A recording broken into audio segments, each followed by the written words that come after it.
Siapapun yang melihat Quran hanya dengan mata lahir, dia hanya melihat kata-kata. Siapa yang melihat Quran dengan pikirannya, dia hanya melihat pengetahuan. Tapi siapa yang melihat Quran dengan mata kolbunya, dia akan melihat Tuhan. Mau melihat yang mana? Berarti harus bisa dong. Melihat itu 3, dengan mata lahir, dengan pikiran, dengan mata kolbu. Sudah bisa belum? Nah makanya selama ini Quran hanya bersifat kata-kata atau pengetahuan, tidak bisa melihat yang dibaliknya. Nah itulah, nggak apa-apa ya. Kita baru memulai ya, teruskan dulu. Tolong perhatikan kalimat ini, karena kalimat ini sudah mengalami pendangkalan yang luar biasa.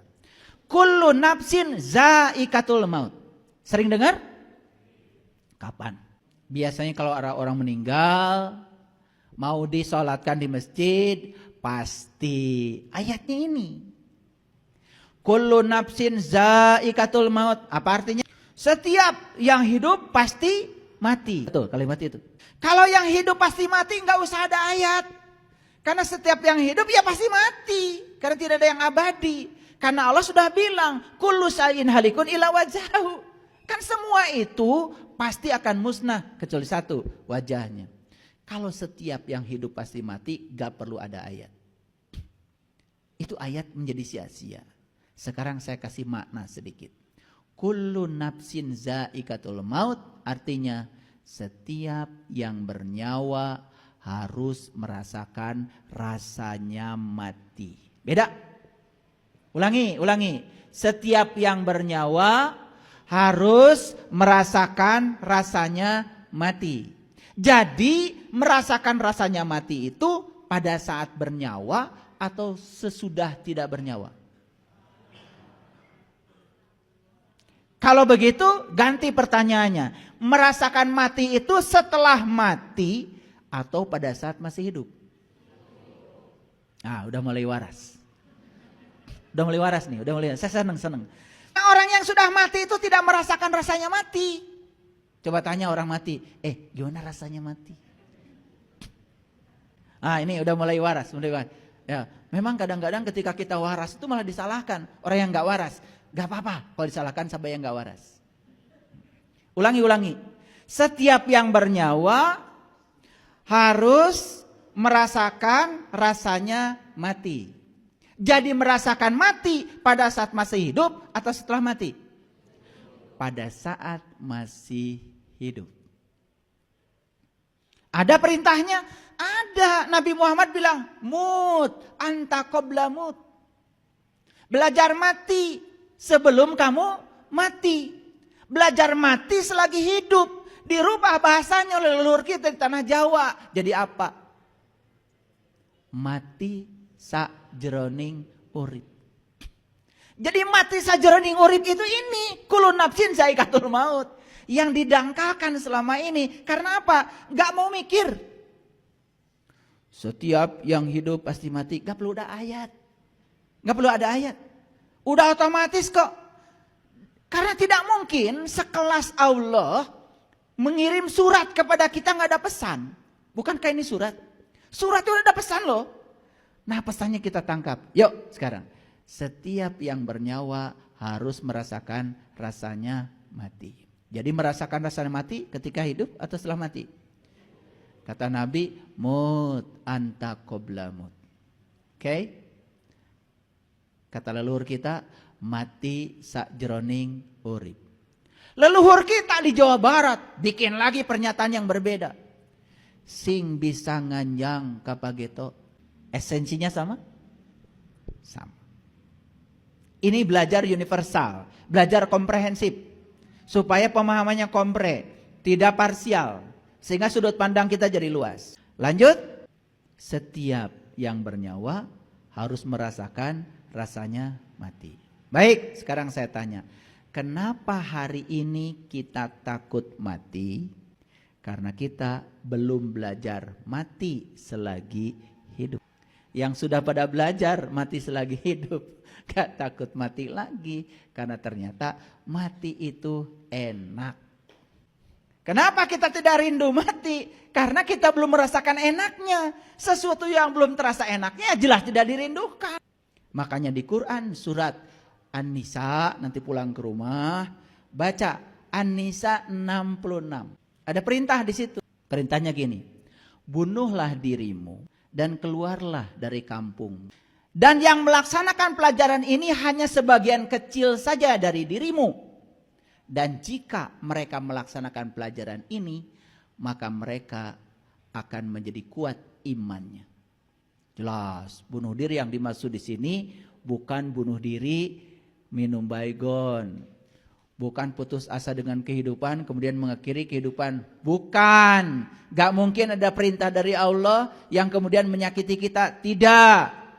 Jadi bunuhlah dirimu itu sebetulnya lebih mengacu kepada perintah belajar mati selagi hidup. Oke, pernah lihat orang mati? Sering kan? Pernah ditanya gak?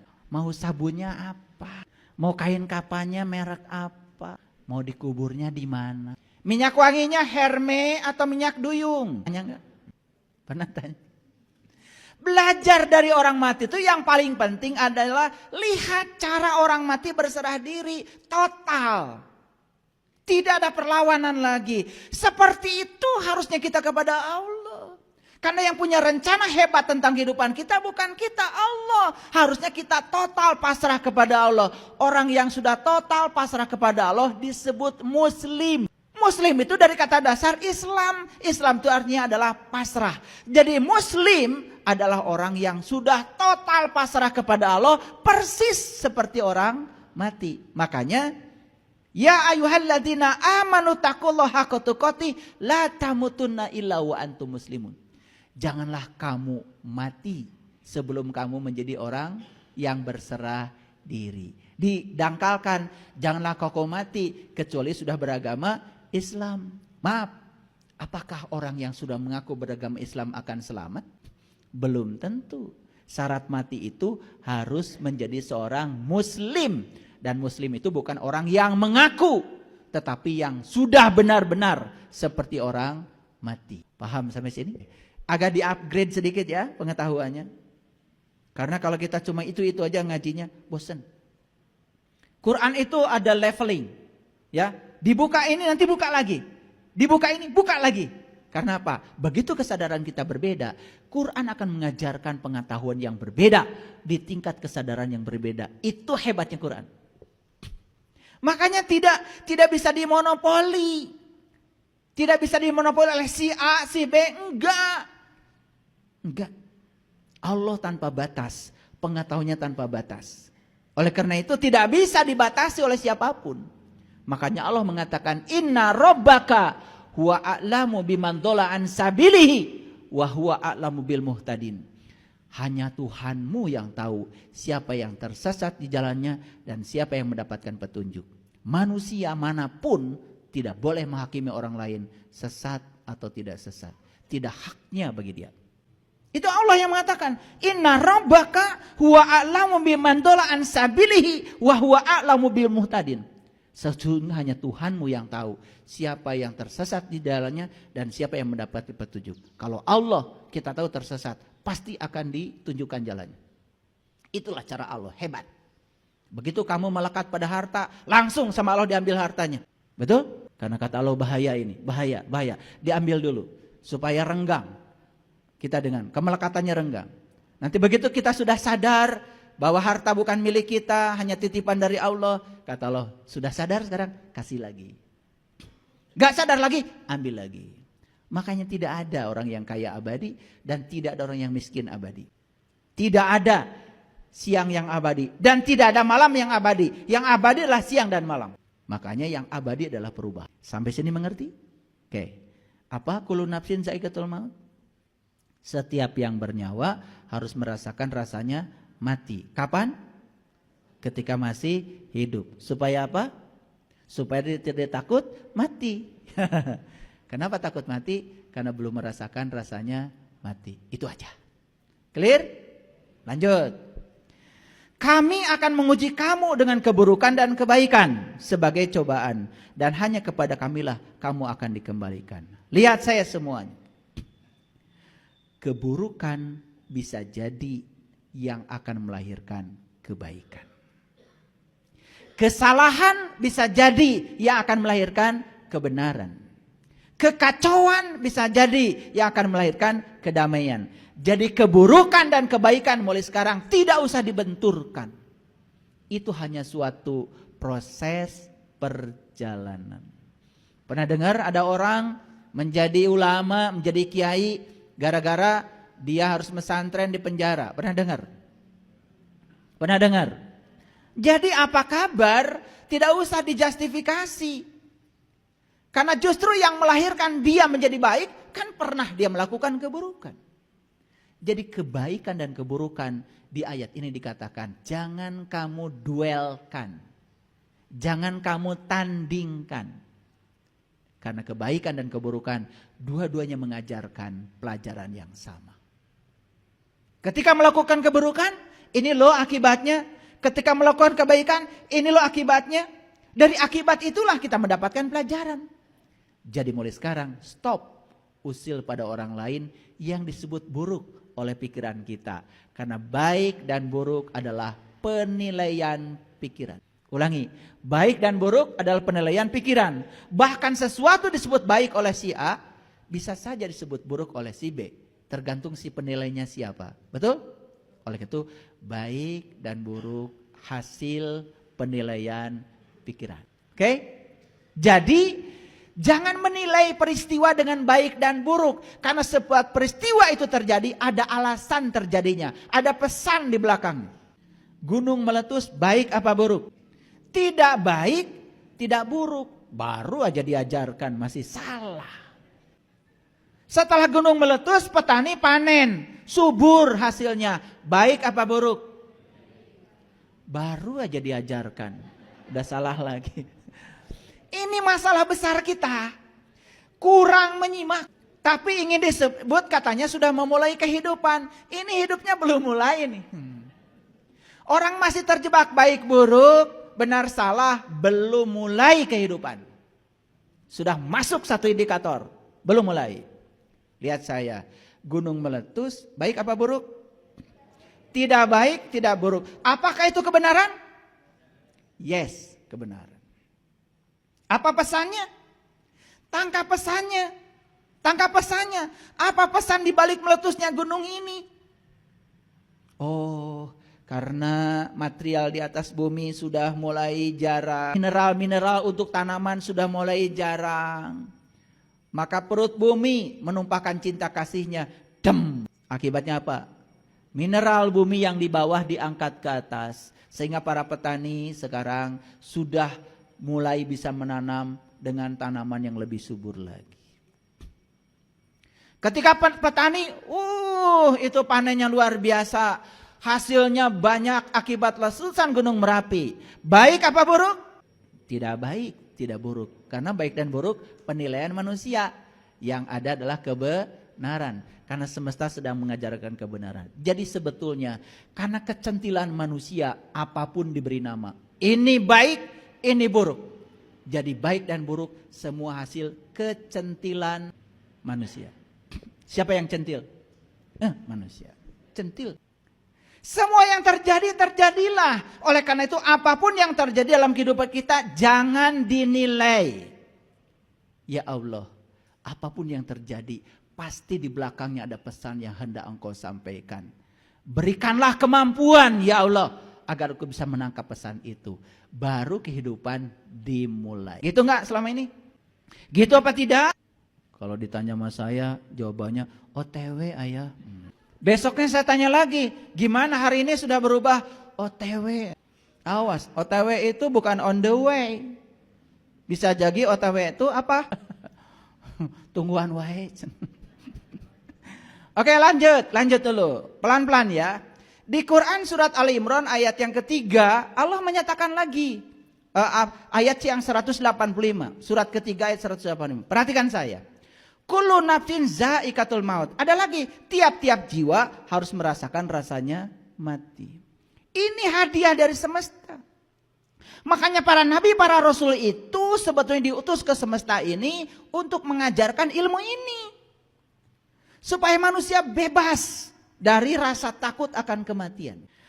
Kemudian Allah mengatakan, dan sungguh akan ditunaikan pahalamu pada hari kebangkitan. Kapan hari kebangkitan?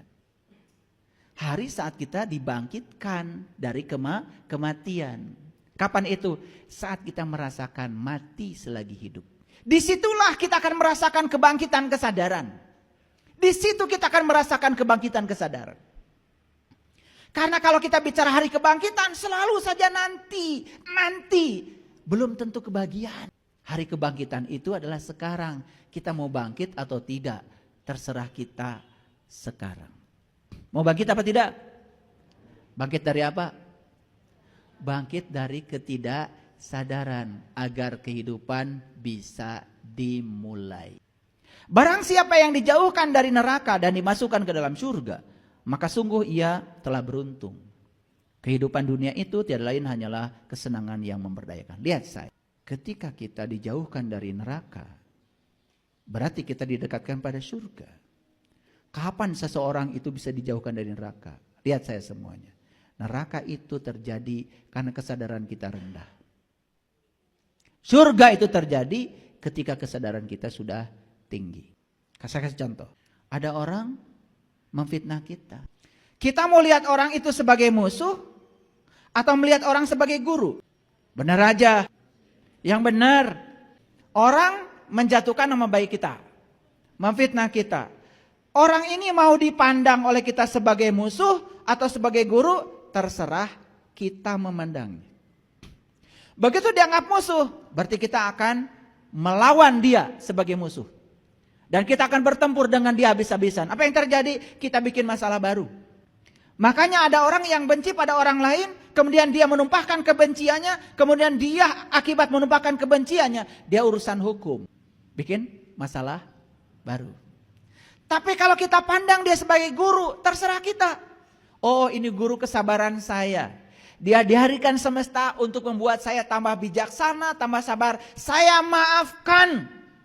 Karena dia sesungguhnya tidak memfitnah saya. Dia merendahkan dirinya sendiri. Saya tidak akan pernah bisa jatuh di fitnah siapapun selama saya berbuat baik. Bagusan mana? Menganggap musuh atau menganggap guru? Sudah gitu kalian. Berarti belum mulai hidupnya. Belum dimulai. Udah mulai terasa? Oke, lanjut. Jadi dia mau dijadikan musuh terserah kita, mau dijadikan guru terserah kita.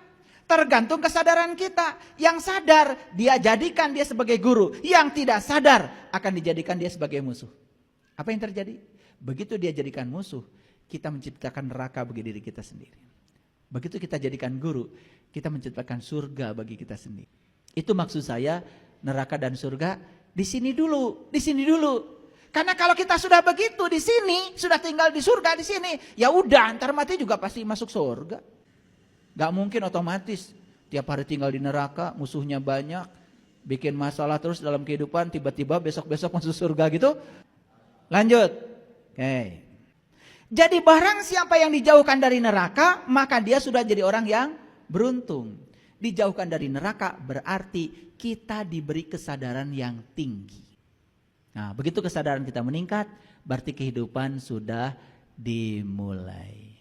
Berani mengatakan sekarang kalian sudah memulai kehidupan? Baru dua aja gak ada dua-duanya. Ya, gak apa-apa. Setelah ini bertekad, saya akan memulai kehidupan.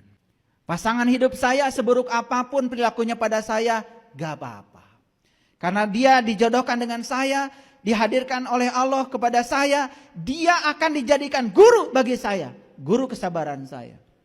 Pulang dari kajian ini langsung sungkem, terima kasih guruku. Atau langsung nyanyi, terima kasihku ku ucapkan pada guruku tersayang. Dipeluk. Saya baru sadar ternyata kamu itu makhluk yang paling luar biasa di semesta ini. Ternyata kamu ini makhluk yang tidak ada duanya, satu-satunya kamu. Ternyata kamu tuh makhluk yang paling unik, yang diutus ke semesta untuk meningkatkan kehebatan saya. Selesai kita dari urusan neraka, masuk ke dalam surga. Itulah selama ini kebodohan kita. Karena di sini ada baik, buruk. Lihat semuanya sebagai kebenaran. Selesaikan pikiran kita dari penilaian baik dan buruk. Semuanya baik-baik saja. Lanjut? Oke. Jadi ada yang namanya penyakit wahan dalam hadis. Saya membaca hadis riwayat Abu Daud nomor 4297 dan riwayat Ahmad. Jadi dalam hadis ini Rasulullah ditanya, apa wahan itu? Ini singkatnya Rasulullah menjawab, wahan itu adalah cinta dunia dan takut mati. Hubud dunya wa karihatul maut. Jadi begitu seseorang melekat pada dunia, dia akan lupa jati dirinya. Dia lupa bahwa sesungguhnya dia datang ke dunia itu hanya diperankan semesta untuk memayu hayuning bawono, bukan untuk melekatkan diri pada dunia. Inilah masalah besar kita. Setiap hari habis waktu kita untuk mengumpulkan yang akan ditinggalkan. Memberi saja kepada orang lain susahnya setengah mati. Karena tidak sadar kalau memberi itu bukan memberi siapapun. Memberi adalah memberi pada diri sendiri. Karena setiap pemberian akan kembali kepada kita. Justru kalau orang yang sudah sadar hidupnya seperti itu, saat dia memberi, dia berterima kasih pada orang yang mau diberi. Kalian ketika memberi, diperhatikan. Ucapin terima kasih enggak ya? Selesai itu. Kamu enggak tahu diri ya? Dikasih, hanya mengucapkan terima kasih aja pada saya. Besok-besok, enggak saya kasih lagi. Ini hidupnya belum dimulai. Makin banyak ya? Nanti kesimpulannya, oh ternyata selama ini saya hidup sampai usia setua ini belum dimulai. Makanya di komunitas saya, kalau saya berbagi sembako, berbagi apa, ya, saya ngasih sambutan dulu biasanya. Di tempat ini saya biasanya bagi sembako. Setiap hari raya Islam kita bagi sembako. Di sini, undang masyarakat. Pertama saya mengucapkan terima kasih kepada Bapak Ibu yang telah hadir, yang mau menerima pemberian saya. Karena kalau tidak ada Bapak Ibu yang menerima pemberian saya, bagaimana saya bisa menyimpan kebaikan saya? Karena semua yang saya kumpulkan di tabungan saya belum tentu milik saya. Semua yang saya belikan rumah, belikan ladang, belum tentu juga milik saya. Malah jadi bisa konflik untuk anak cucu saya. Tapi yang saya bagikan kepada Bapak Ibu jelas itu milik saya. Terima kasih sudah menerima titipan saya. Dan suatu saat semesta akan mengembalikan kepada saya, bukan kepada siapa-siapa. Begitu kita sudah hobi memberi yang semacam itu, kehidupan sudah dimulai. Nah, kenapa tadi ayatnya kan jelas? Ayatnya jelas. Kenapa manusia banyak yang takut mati? Takut mati itu gara-gara hubud dunya. Dunia yang harusnya diolah menjadi instrumen yang dapat mengantarkan kita pada kesadaran yang tinggi, malah kita miliki. Malah kita melekat kepadanya. Apa yang terjadi? Itu yang menyebabkan banyak ruh-ruh yang saat keluar dari tubuh ini masih melekat kepada yang dia miliki. Gak bisa pulang muni ayat inna lillah wa inna ilaihi raji'un. Makanya kata-kata Rasulullah keren banget. Penyebab takut mati salah satunya adalah hubud dunya. Saya mengajak untuk berbuat kebaikan itu. Kadang-kadang sudah dikasih contoh pun. Saya kalau mengajak, yuk kita kumpulkan dana, saya pasti duluan. Saya tidak pernah ya menyeru, ya mohon maaf, jamaah saya melakukan kebaikan tanpa saya melakukannya. Silakan ditanya. Saya kalau di grup menyeru sahabat-sahabat saya, yuk kita berbuat kebaikan, saya pasti orang pertama yang melakukannya. Sudah dikasih contoh seperti itu pun terkadang masih saja. Ini nih, pikiran gelap. Itu yang disebut dengan ego. Karena kita belum hidup, belum memulai kehidupan. Clear? Oke.